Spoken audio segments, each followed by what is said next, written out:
Ary raha lasana bavy velom-panontaniana ny olona amin'izao fotoana izao.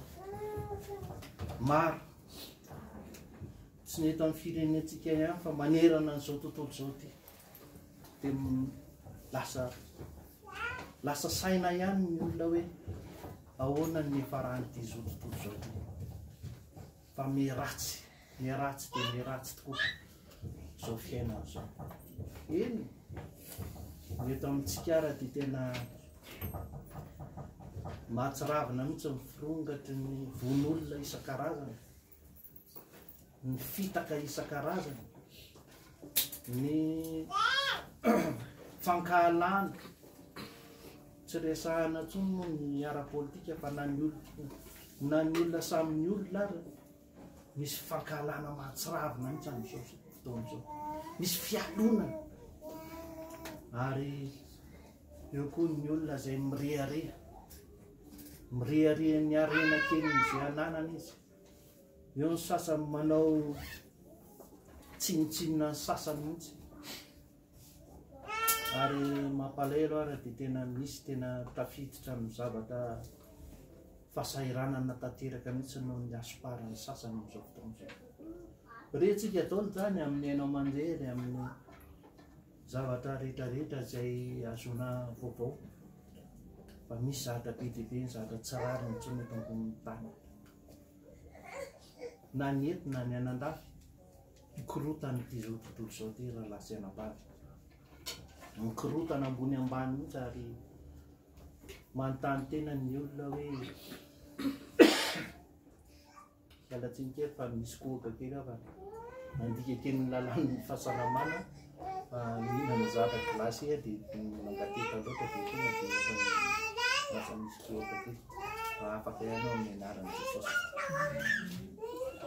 Dia ilay olona zany ankehitriny manontany tena raha misy Andriamanitra maninona no avela miseho daholo izao faharatsiana rehetra izao, maninona no miseho daholo eran'izao tontolo izao, ny famonoana, fankahalana.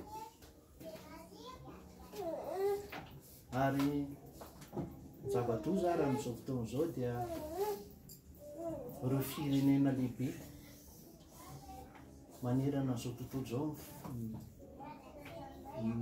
faninana mihitsy hanao fitaovam-piadiana farany izay mahery vaika mihitsy amonoana ny mpiara-belona aminy. Tena mampalahelo io zavatra io. Na zay mahatonga misy gazety anankiray nanambara hoe lakotsiny fa amin'ny teny frantsay ilay izy, Dieu est-il mort? Maty ve Andriamanitra ozy? Tsy mahita intsony ve Andriamanitra, tsy mahita an'izao fahorian'ny zanak'olombelona amin'izao fotoana izao. Raha sy anabary tsy izany efa. Andriamanitra amin'izao fotoana izao mijery atsika. Ary ozy eo amin'ny Isaia 59, Isaia 7:50, ny andininy faharoa izay mivaky toy izao amin'ny anaran'i Jesosy manao hoe: fa ny helokareo no hevitra mampisaraka anareo amin'Andriamanitra reo, ary ny fahotanareo no mampiafina ny tavana amin'ireo ka dia tsy miaina izy. Zay fotsiny mivaly tenina Andriamanitra. Ny helokareo ozy izy no hevitra mampisaraka anareo amin'Andriamanitra ka dia tsy miaina izy. Ry rahalahy sy anabavy, nanomboka tany amin'ireo ray aman-dreny be atsika nadamasiry tsy fankatoavana an'Andriamanitra. Ary Andriamanitra nefa talohany nanaovana ny zavatra izy fa niteny taminy tandreminareo mihinana nyity voankazo voan'ny saty fa ho faty koa nareo. Ary tsy vitan'izay ho faty fa lasa tafiditra ny zavatra ratsy mihitsy ny fisainan'ny olona mandraka ankehitriny, tsy afaka mihitsy. Ary taoriana izay Andriamanitra dia niteny taty amin'ny Romanina Romanina toko fahatelo nandiny fasivy ka tamin'ny fahavalambin'ny folo izay mipakito zao amin'ny anaran'i Jesosy manao hoe Romanina toko fahatelo nandiny fasivy. Ahoana manakavaly va isika? Tsitsiko fa efa voalaza antsika raha teo ho mpanota avokoa na ny jiso na ny jentilisa araka ny voasoratra hoe tsy misy marina na dia iray akory azy, tsy misy izay mahafantatra, tsy misy izay mitady an'Andriamanitra, samy mania avokoa izy rehetra, samy tsy mahasoa avokoa izy rehetra, tsy misy izay manao ny tsara na dia iray akory azy. Fasana misokatra ny tendany, ny lelany no anaovany fitaka, ny poiziny menarana no ao ambany molony, feno ozona sy fangidina ny vavany, ny tongony limona andatsadra, fandravana sy fandringanana no eo amin'ny alehany, ary ny lalan'ny fiadanana dia tsy fantany. Tsy misy fahatahorana an'Andriamanitra eo anoloan'ny masony. Ry rahalahy sy anabavy, mazava be izany tenin'Andriamanitra zany fa tena fiainan'ny olona amin'izao fotoana izao. Feno faratsinan'ny olombelona. Ary tsy misy marina na dia iray koa raha tenin'Andriamanitra dia ny teniny izany. Tsy misy marina na dia iray koa raha ozy ny tenin'Andriamanitra. Fitaka ny eo amin'ny olona poiziny menarana ny eo ambavany ozy ambany lelany. Zava-doza, zavatra mahafaty zany ao ambara amin'ny vavan'ity olombelona. Mampieritreritra io tenin'Andriamanitra. Zany no hevitra mampisaraka atsika amin'Andriamanitra rahalahy sy anabavy. Ry rahalahy sy anabavy, misy révolutionnaire anankiray mpitarika tolona. Ho atsika efa zokonjokony angamba mety mahafantatra an'izany fa ny tanora ankehitriny mety tsy mahalala an'izay fa amin'ny boky tantara zany misy hoe isan'ilay atao hoe Che Guevara. Che Guevara io dia mpitolona tany amin'ny Cuba, nahita ireo firenena matanjaka izay nanao antera ny Cuba io tamin'izany fotoana zany, fa ny zareo Amerikanina nanao antera ary nanana président izay tena napiatra ny atao hoe dictature, tena izay tsy manaraka azy zany dia tena mpisalisy vonoiny mihitsy. Io Che Guevara io zany anisany nioky tamin'izany niaraka tamin'ny Fidel Castro, mbola tanora be izy io tamin'izany. Ary zao ny tenin'izy io, raha ity tolona atao ty ozy ny tsy mampiova olona, tsisy lafo azy mihitsy ozy. Zany hoe izy zany nanana fisainana tsara, hoe tena mba hampiova ny olona, ho lasa tia olona, hampiova ny olona, ho lasa tia amin'ny fahamarinana. Zay ny eritreretin'io mpitaritolona atao hoe Che Guevara io. Zao nefa taty aoriana ilay izy lasa mivadika fankahalana, ka izay tsy nitolo firehekevitra aminy dia vonoiny. Zany dia ny olona mitarika révolution reny tolona reny. Teto amintsika moa zao dia hoe tolom-piavotana raha tadidinareo tamin'ny andron'ny gadideratsika. Hoe tolom-piavotana, tolona ary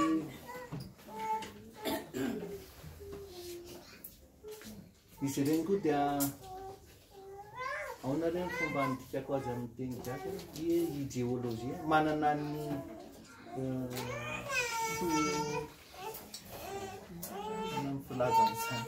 manana ny idéaliny zany, manana ny heviny, manana ny zavatra tanjona ho tratrariny.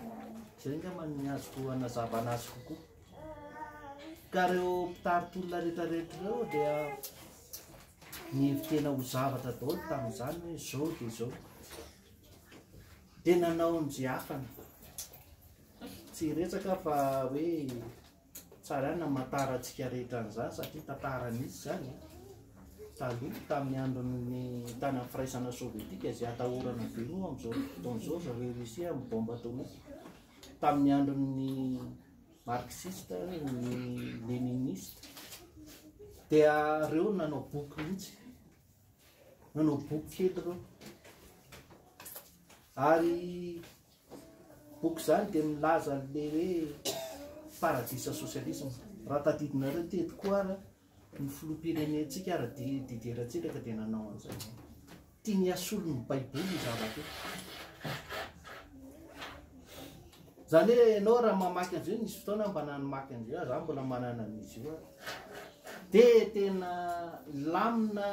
lamina tsara le izy hoe tena ho paradisa sosialisme atao mitovy daholo ny olona samy manana trano samy manana tomobila samy manana ny fiainany fa zany rehetra zany nefa ao hevitr'olombelona tsy tanteraka le izy ohatran'izany koa reo taloha reo ary talohany tamin'ny zao moa atahorana mafy ny hoe troisième guerre mondiale fa tamin'ny deuxième guerre mondiale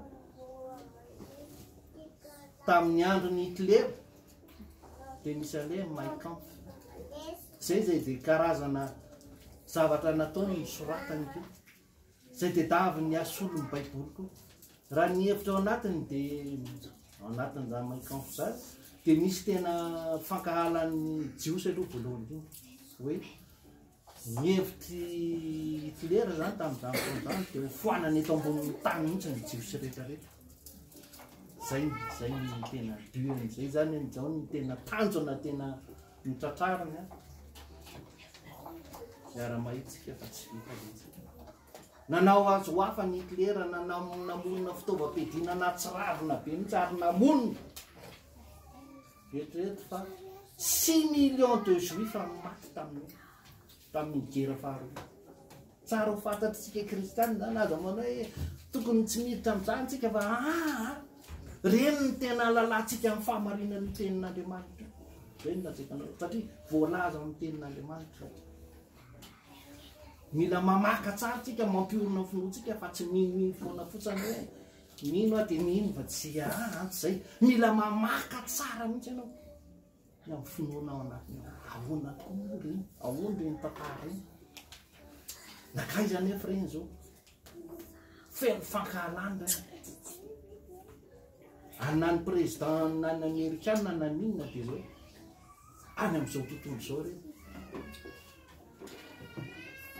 fa tsy misy ny aina amin'ity tenin'Andriamanitra zay mahatonga an'Andriamanitra miteny hoe ny fihevitra tsy fihevitra reo mihitsy ary ny lalako tsy mba lalina anao tsika zao mieritreritra fa hoe tsara ane zany tsara ane raha mamaky an'ireny boky reny hoe inona moa maharatsy an'ity hitovy anakarena daholo fa tsy zay rehefa tonga satria nahoana dia mpitarika avy eo ihany mivily fitiavatena famonoana zay tsy mitovy firenkevitra aminy zay tsy momba azy dia vonoana zay dia maha olombelona azy voaka le faritsy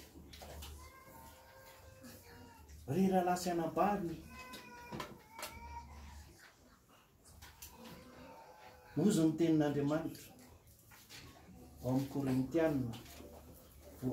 Korintiana voalohany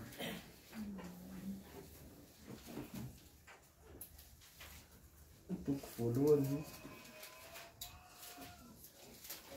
ka ny 5:20 mivaky toy izao amin'ny anaran'i Jesosy manao hoe aiza ny endry aiza ny mpanora-dalàna aiza ny mpiady hevitra avy amin'izao tontolo izao tsy nampitian'Andriamanitra ho fahadanana fa ny fahendren'izao tontolo izao jereo tsara le tenin'Andriamanitra aiza ny endry ozy Andriamanitra noseho mahay manam-pahaizana mantsitsika olombelona tenin'Andriamanitra le teny Andriamanitra ny mijery tsika olombelona nge am'izao fotoana zao miseho mahay mitondra tena nefa tsy tafavoaka. Aizany miendry, aizany mahay, aizany manana pahalalana, aizany mpanora-dalàna ozy Andriamanitra. Tsy ho nampodian'Andriamanitra ho fahadalàna ve mifahendreny zao tontolo zao. Fahendrena ve zao ady ny fampijaliana sy fitifiran'olona sy famonona matsiravina zay any Ukraine am'izao fotoana. Matsiravina iny migery.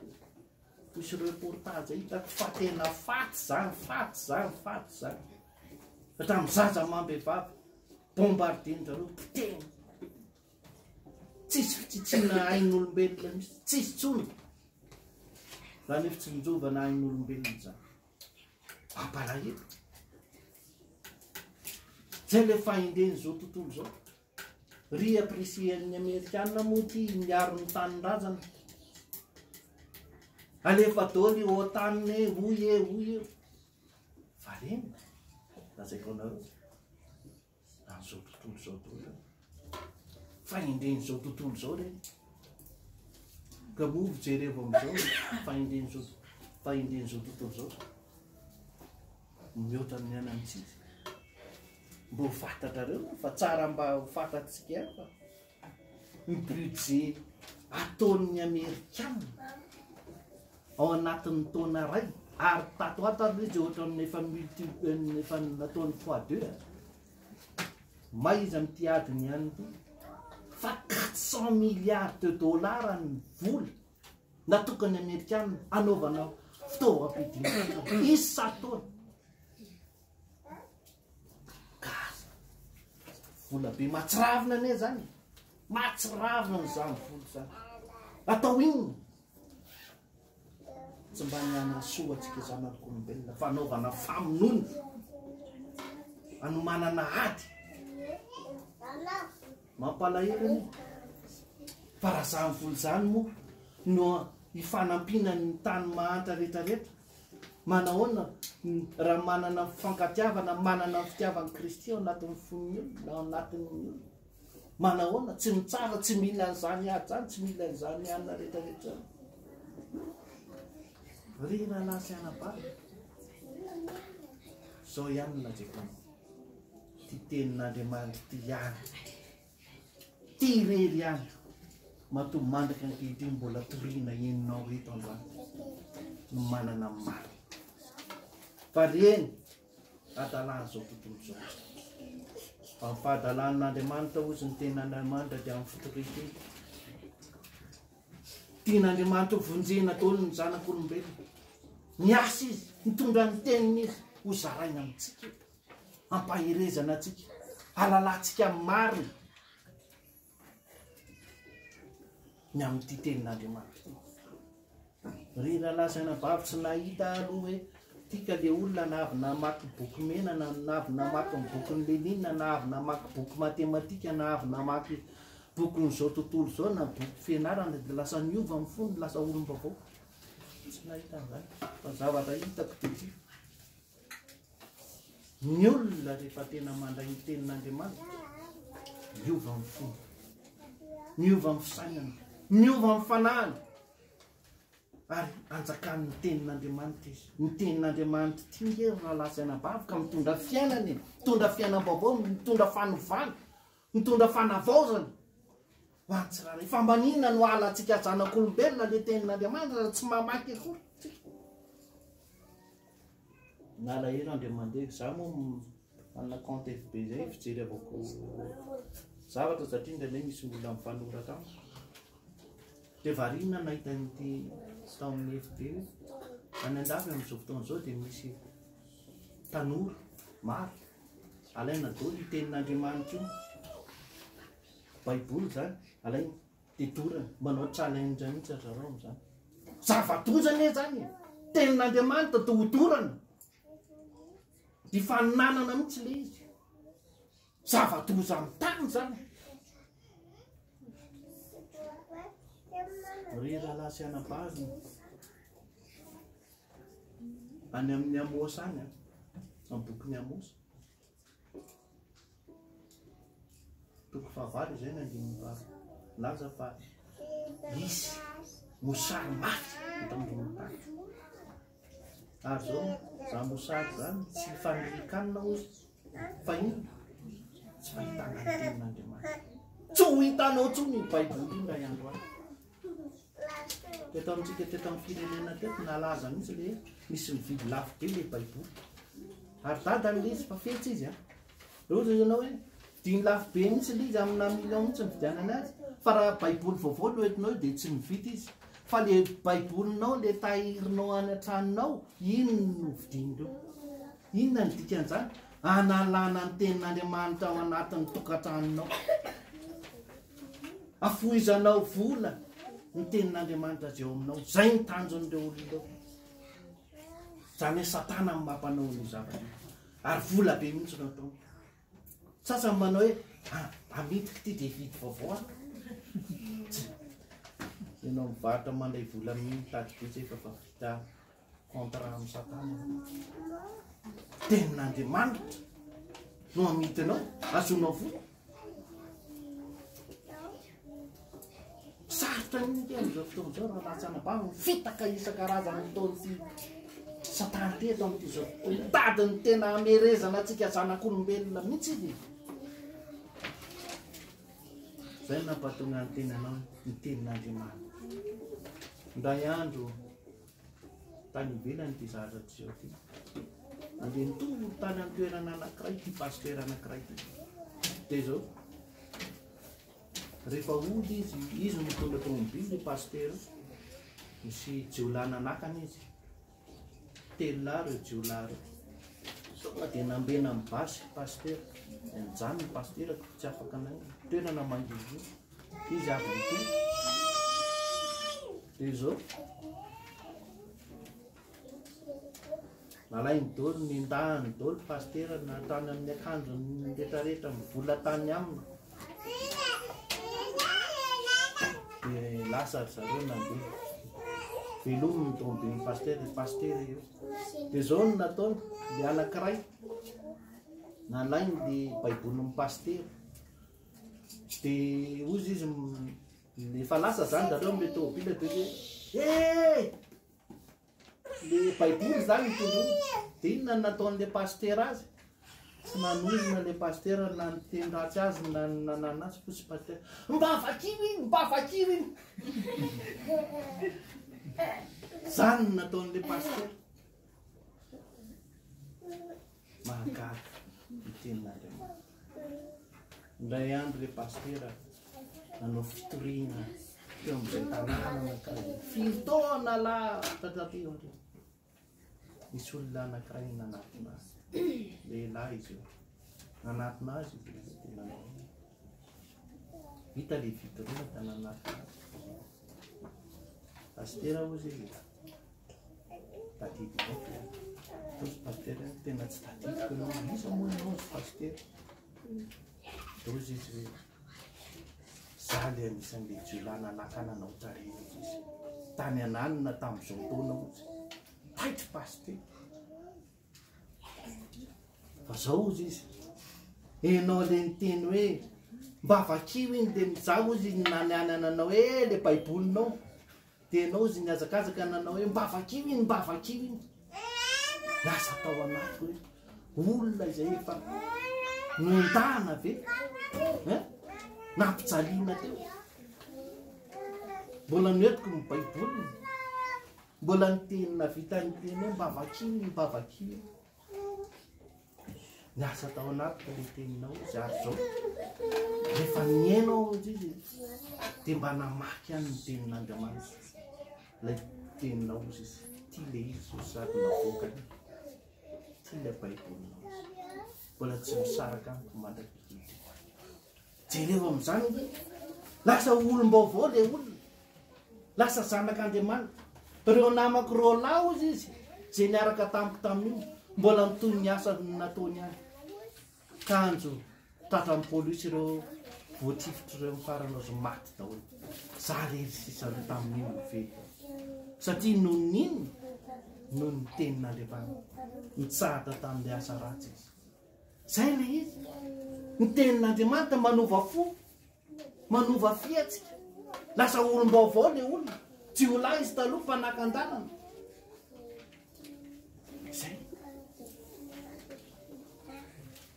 Zay ny asan'Andriamanitra. Ry raha anambavy tany États-Unis nisy jiolahy koizana mihitsy.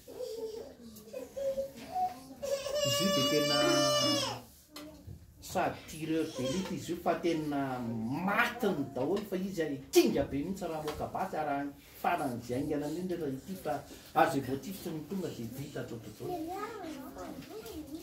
Ray andro tao amin'ny tanàna anankiray nisy tanora mitory filazantsara.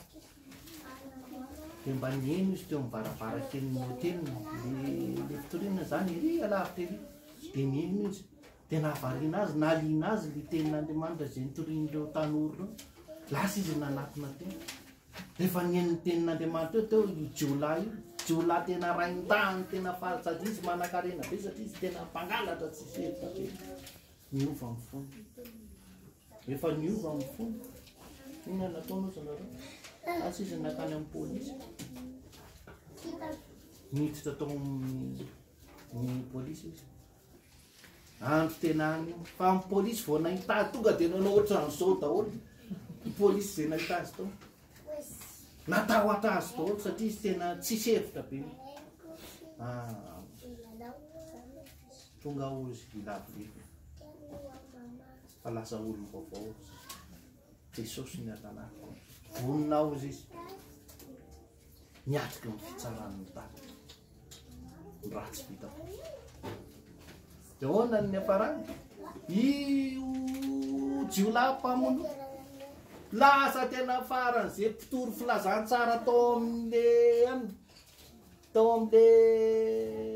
prison nisy azy, le toerana nisy azy, lasa mpitory izy. Lasa nahay be ny tenin'Andriamanitra izy, lasa mpitorina anazy izy tery.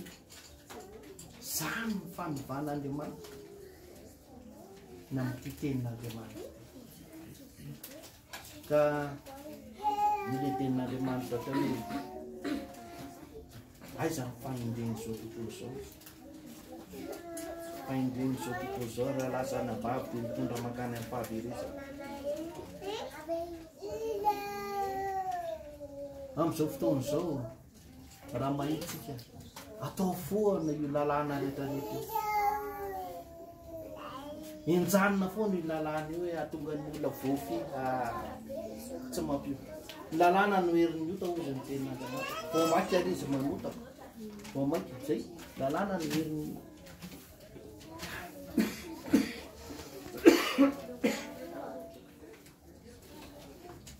Manamparan'izany mihitsy ny ao amin'ny Korintiana voalohany toko 5:25.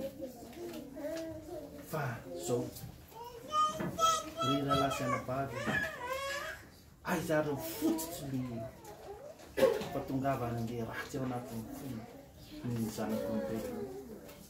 Ao anatin'ny fotsika zanak'olombelona mihitsy raha.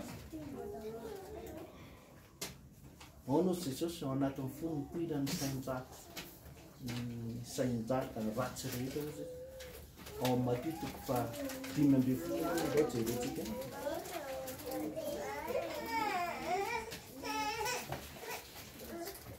Matthieu toko 5:10.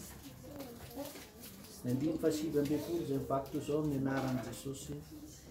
Fa avy amin'ny fo ny voan'ny sain-dratsy dia ny von'olona, ny fakambadin'olona, ny fijangajangana, ny alaka, ny ampangalainga, ny fitenenan-dratsy. Izany ny mahaloton'ny olona. Izany ny mahaloton'ny olona. Ao anatin'ny fon'ny olona dia misy toetra, misy fankahalana, misy ny zava-dratsy rehetrarehetra mihitsy araka ny tenin'Andriamanitra zay. Ao anatin'ny koa ny fitsiritan-dratsy, fitsangajangana izay halan'Andriamanitra avy amin'ny fon'ny olombelona idôla. mahatonga an'izany faratsiana rehetra zany. Ary zao manana aretina tsy azo trano izy ao any amin'ny Jeremia toko fafito amby folo. Inde jerentsika.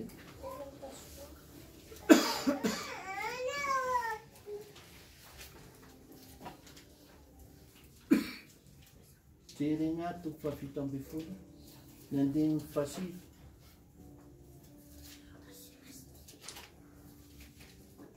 Ka tamin'ny fahafolo vakitsika amin'ny anaran'i Jesosy moa. Izao ave no mpandinika amin'ny fosy mpamantatra ny volo mba hanome ny olona arehetra araky ny alehany avy dia araky ny vokatry ny asany. Ny fo amin'ny andininy fasivy aloha vakitsika amin'ny anaran'i Jesosy. Ny fo dia mamitaka mihoatra noho ny zavatra rehetra sady manana aretina tsy azo tranony izy ny mahafantatra ny aminy. Dia toy ny andininy fahafolo amin'ny vakitsika izao ave no mpandinika ny fosy mpamantatra ny volo. Fantatra Andriamanitra anatin'ny fotsika tsirairay.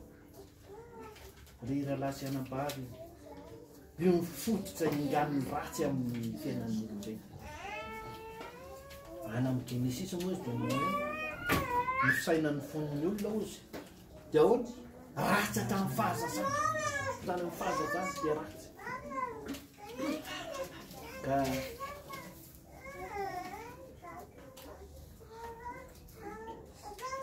fa io fon'ny olombelona io raha rasanambary mahana mitsy tegna manana aretina tsy azo tany. Dia nde izy io ohatra ny hoe manana na ianao na hoe manana saina tianao zatra tsara dia ny ratsy ihany ny vitanao. Izy teny zay fa tsy tavitsy koa le anina fa manao an'izay tianao ny tsara ianao nefa ny ratsy ihany ny vitanao. Ka zao misy tenin'Andriamanitra amin'ny Korintiana voalohany toko voalohany.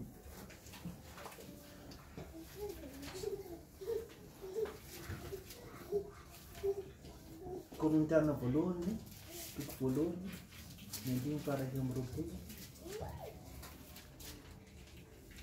Izay mibaky toy izao amin'ny anaran'i Jesosy. Fa satria na dia naseho aza ny fahendren'Andriamanitra, ny fahendrena dia tsy nahatonga izao tontolo izao hahalala an'Andriamanitra ka dia tsy dia ny fahadalan'ny fitorian-teny no sitraka Andriamanitra amonjeny izay niny. Izay dia izy. Ny fahadalana atao hoe fahadalan'Andriamanitra fiteny fomba fiteny fotsiny zany fa dia ny fitoriana ty tenin'Andriamanitra tia mba hamonjena antsika zanak'olombelona. Fa inona moa zany teny zany? Ny andininy fahavalo amby folo amin'ny ihany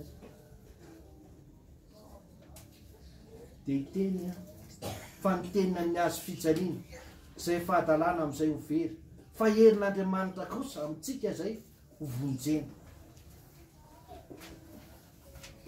Fa ny andininy sy fa voasoratra hoe ho foanako ny fahendren'ny endry ary ho laviky ny fahalalany mahalala.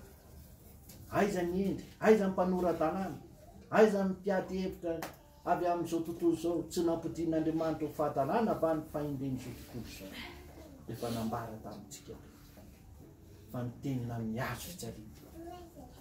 Io fahadalàna ho an'izay ho very. Io nge tena halan'izao tontolo izao.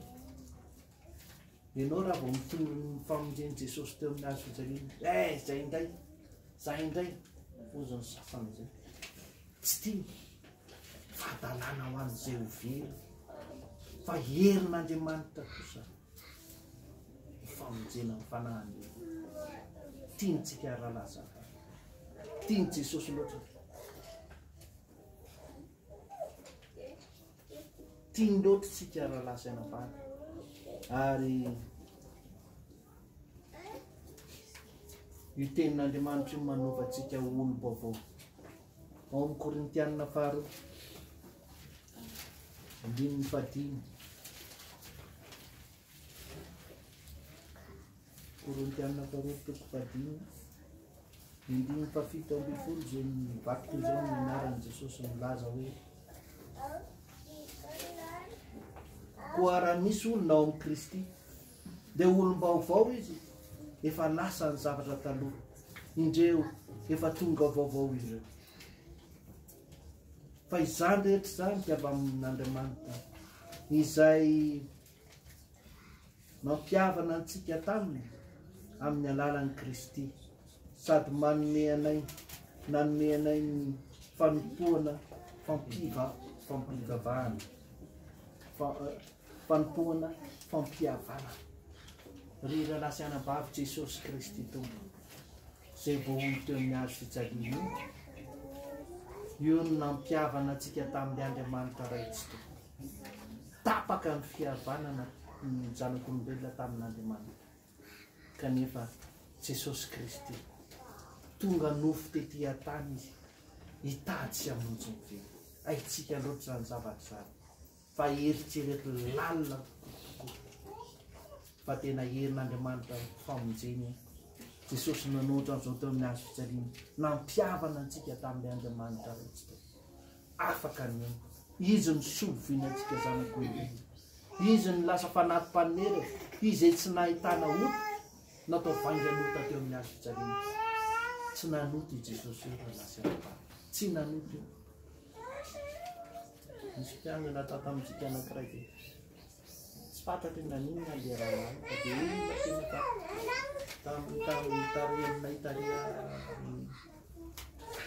tarianay nanina moa zany dia olona nazoto niangana nafanafona nany asa zay nalehany tary fa nahita an'izay hoe nalota hono Jesosy. Loza dia vadiny avy ny tao fiangonana nanontany an-drivotra satria tenin'Andriamanitra tompoko dia miteny tsy nahitana ota tao aminy, tsy nanoto zany Jesosy, tsy nanambady zany Jesosy, fa maninona no atsahoan'izany izy mampangaina. Ianao izao tontolo izao hoe mbola mitsara azy mandraky ankehitriny, nefa efa 2 arivo taona lasa, maninona izao tontolo izao mbola mitsara azy mandraky ankehitriny, mampalahelo. Zay le rangahy dia nanota hono Jesosy dia tsy mendriky ny ivavahana io dia lasa dia tsy miangona tena tsy mampime azy io fa mampalahelo azy ny fomba fisainana ny tena mampalahelo. Zany ve tena tsy mahalala ny tenin'Andriamanitra ka tsy miorona ny tenin'Andriamanitra amin'ny mahatonga an'izany. Be dia be ngena ny tompom-pivavahana mandainga amin'izao fotoana izao ary mampiviny ny olona amin'izao fotoana izao, ary ny tena poizina ataon'ireo mpitondra fivavahana ireo dia izao tambatambaziny amin'ny vola, amin'ny fitahiana, amin'ny mirakla monami, ho avy ny volanao, avy ianao, tonga avy ianao, maka ny anjaranao, omen'Andriamanitra anao. Zay mihitsy ny tenin'Andriamanitra. Ny fanahanao no nahatongavan'i Jesosy tetỳ ambonin'ny tany namonjena ny fanahanao aloha, ampiavana anao amin'ny Andriamanitra raitsy tompoko. Zay na ny Jesosy ny zavatra voalohany, zay mandraka ankehitriny, mandra-piaviny. Fa rehefa avy eo amin'izay Jesosy vao anjaka, ho tonga amin'izay hitsara amin'ity tany ity, aka ny olom-boafidiny izy. Ary any amin'izay tsika miaina amin'ilay 1000 ans de paix.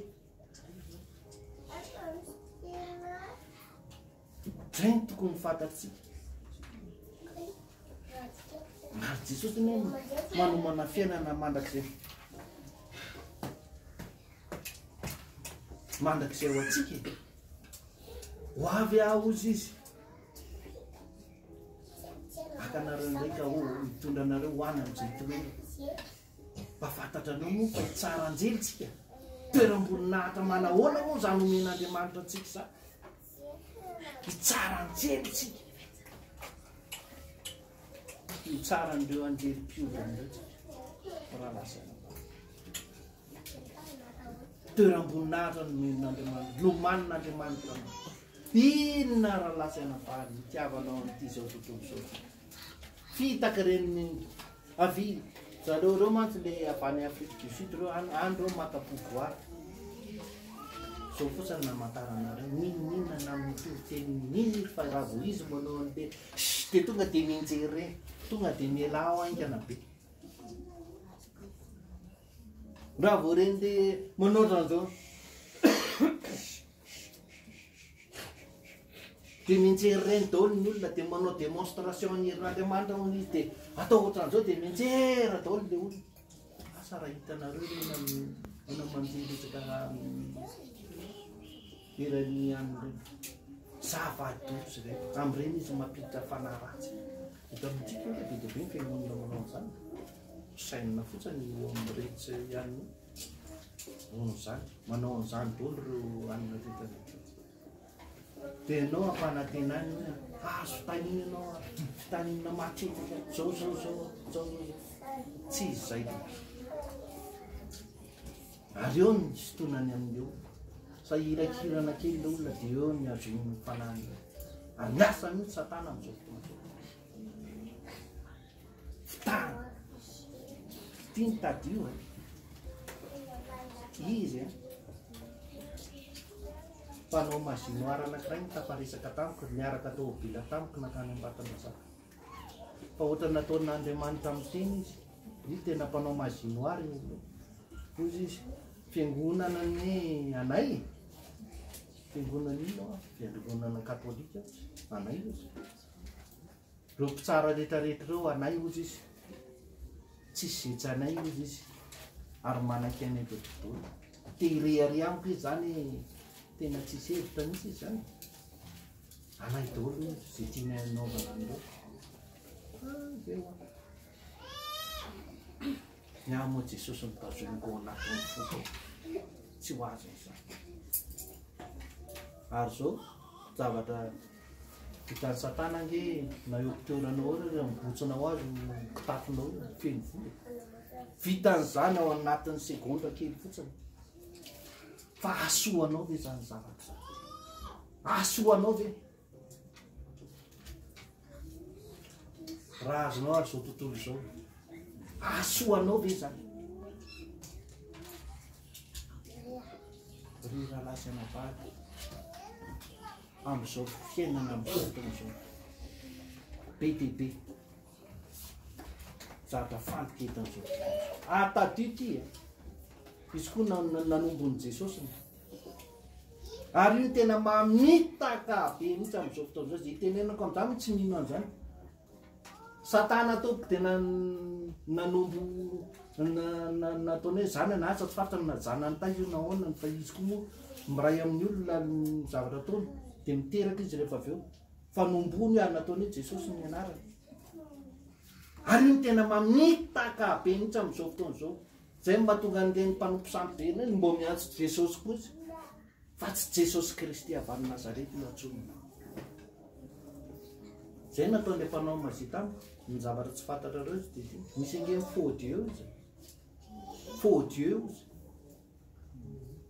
ary io ny tena manitaka mihitsy amin'izao fotoan'izao miasa amin'ireo fanahy tsy izy rehetrarehetra reo dia mitaky ajereo mody miroborobo be mody zao reo fatandeny fa misy fandika reny rahalaza fandika be mihitsy reny tsy te hiteny anao fa za taloha fa nisan'ny miaraka tamin'ny ray tamin'ireo tena malaza be reo fa tonga dia misaraka tsy tomin'Andriamanitra tsy mety amiko zany malahelo be izy satria za mihitsy ny tena akaiky amin'ny ohatran'izao za mihitsy nahatonga an'ilay fiangonana telo lahy zay telo minan-dady zay tena nahatonga an'ilay fiangonana lasa fiangonana malaza be mihitsy amin'izao fotoan'izao fa tsy te hanonona izy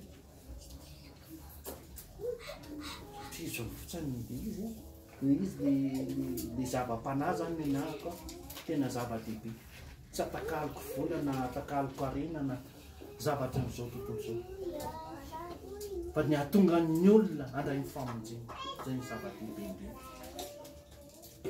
satria vidian'i Jesosy lafo loatritsika rahalahy anavany vidiany lafo loatritsika eritrereto Andriamanitra be voninahitra tany amin'ny toerany tany izy midina nanety teny tonga hitady sy hamonjy mively ary nanety teny izy tsy mba tany amin'ny lampanandrina izy nataiza tany hoe natao fitsenana mahery vaika natao nakalazaina ohatrany na tsy tany tsy tany amin'ny toeram-piterahana koa izy fa tany amin'ny tranonao zany nge raha lasana bary maingo anie zany asa nareo rehefa mbo nandeha tany ambanivohitra fa zany izy fotoana efa misy fotoana tany hoe tena tany amin'ny toerana tena misy tranon'omby dia misy omby eo finanam-bilona fa mahery vaika be le fofona nefa tao dia mpamono zany fanitetena tamin'izay Jesosy tsy mba andeha ary zany tsy tetena zanak'olona roso tsy mba manana toerana ao anao ny andiny lohana fa ny amonjena ny fanahiny iny ny zava-dehibe azay na tonga na voafitaka an'ireo zanak'Israely iny tsy hanikeny azy mihitsy hoe mpamonjy mandraka ankehitriny tsy ekeny satria izy mieritreita hoe ho avy le mpanjakany zay tena ampiatra amin'izay ny tena heriny